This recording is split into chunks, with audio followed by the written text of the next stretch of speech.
Ya, jadi kalor adalah salah satu dari bentuk energi, di mana kita ketahui energi itu bersifat kekal, yaitu energi tidak dapat diciptakan ataupun dimusnahkan. Tetapi energi dapat berubah bentuk atau berpindah dari satu bentuk ke bentuk yang lainnya. Nah, kalor tersebut memiliki satuan berupa joule, di mana 1 joule itu setara dengan 0,24 kalori. Nah, kalor sendiri adalah suatu bentuk energi yang berpindah dari benda yang suhunya tinggi ke suhu yang lebih rendah. Jadi pada kasus sebelumnya di mana es tersebut bisa mencair karena terjadi perpindahan kalor dari air yang suhunya lebih tinggi ke es yang suhunya lebih rendah sehingga es tersebut mencair. Nah, apabila sebuah benda yang dipanaskan atau diberi kalor, maka benda tersebut akan mengalami kenaikan suhu. Nah, jadi pengaruh dari kalor adalah terhadap benda dapat menyebabkan kenaikan suhu apabila menerima kalor. Dan apabila benda tersebut melepaskan kalor, maka benda tersebut mengalami penurunan suhu. Nah, besarnya kenaikan suhu yang dialami suatu benda itu dipengaruhi oleh jumlah kalor yang diberikan dan juga jenis benda di, dari jenis benda tersebut. Nah, di sini kalor disebutkan dengan huruf Q, di mana Q adalah banyaknya kalor yang diperlukan untuk menaikkan suhu suatu benda, di mana sebanding dengan perubahan temperatur zat tersebut. Jadi besarnya kalor itu sebanding dengan suhu dari benda tersebut. Nah, di sini dirumuskan besarnya banyaknya kalor itu sama dengan M kali C kali delta T, di mana M itu adalah massa benda dengan satuan kilogram, dan C adalah kalor jenis benda, dan delta T adalah perubahan suhu benda tersebut.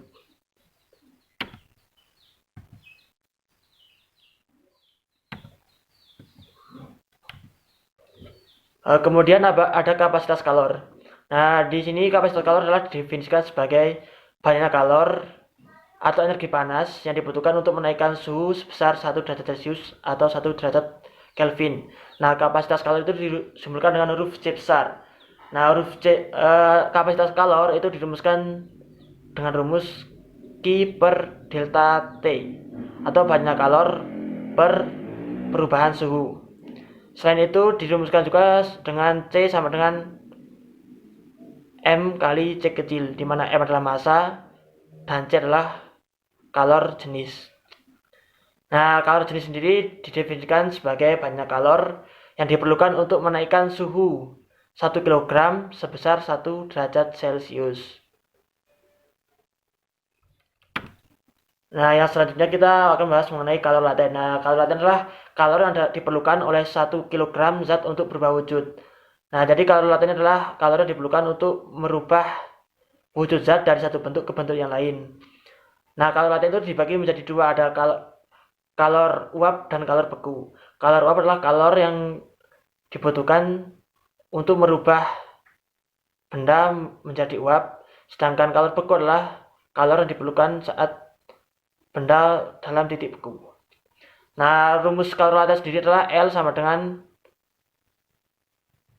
atau Q sama dengan M kali L. M adalah massa dan L adalah tetapannya adalah atau kalor latennya sendiri.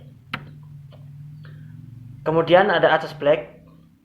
Nah, di mana asas Black ini menyatakan bahwa dalam sistem tertutup terisolasi, kalor yang dilepaskan oleh benda bersuhu tinggi itu sama dengan kalor yang diserap oleh benda bersuhu rendah, atau dapat dikatakan kalor yang dilepas itu sama dengan kalor yang diterima.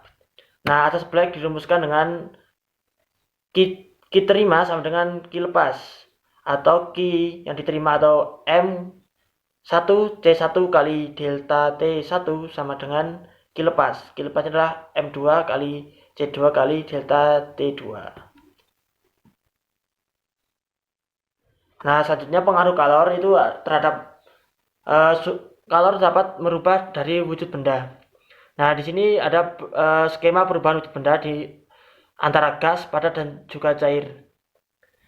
Di mana pada perubahan wujud benda tersebut dipengaruhi oleh kalor yang dilepas ataupun kalor yang diterima.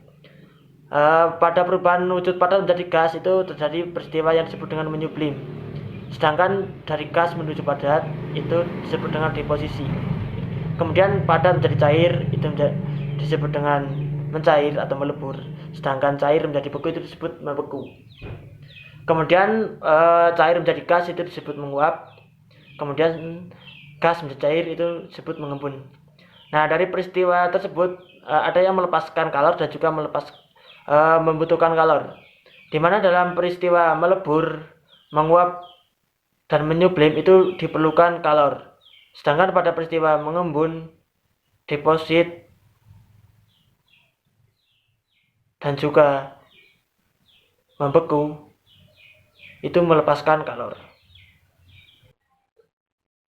Nah, yang selanjutnya adalah perpindahan kalor. Nah, di mana kita ketahui perpindahan kalor itu terjadi dari suhu yang tinggi ke suhu yang lebih rendah. Nah, perpindahan kalor itu terdiri dari 3. Yang pertama adalah konduksi, kemudian konveksi, dan radiasi. Nah, konduksi adalah perpindahan kalor melalui zat perantara tanpa disertai perpindahan partikel zatnya. Nah, konduksi itu terjadi karena satu partikel, atom atau molekul itu bergetar dan akan menggetarkan molekul atau partikel yang ada di sebelahnya. Jadi begitu terus sehingga terjadi perhambatan kalor.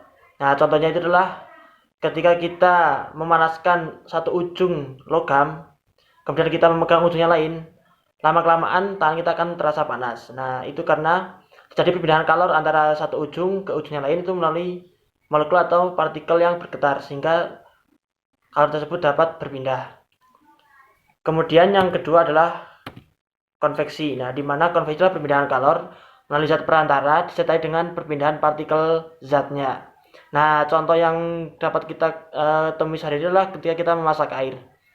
Nah, di mana ketika kita memasak air, air yang mengalami panas itu akan mengalami massa jenisnya akan mengalami penurunan atau lebih sedikit atau lebih ringan. Jadi ketika massa jenisnya lebih ringan, air tersebut akan naik ke atas. Nah, di posisi bawah akan terisi oleh air yang memiliki massa jenis yang lebih berat. Begitu terus berulang sehingga terjadi perpindahan secara konveksi. Kemudian yang ketiga adalah radiasi. Nah, di mana radiasi adalah perpindahan kalor tanpa zat perantara. Nah, contoh dari radiasi yang kita sering jumpai adalah ketika kita menjemur pakaian ataupun ketika kita merasa panas ketika berada di pinggiran api.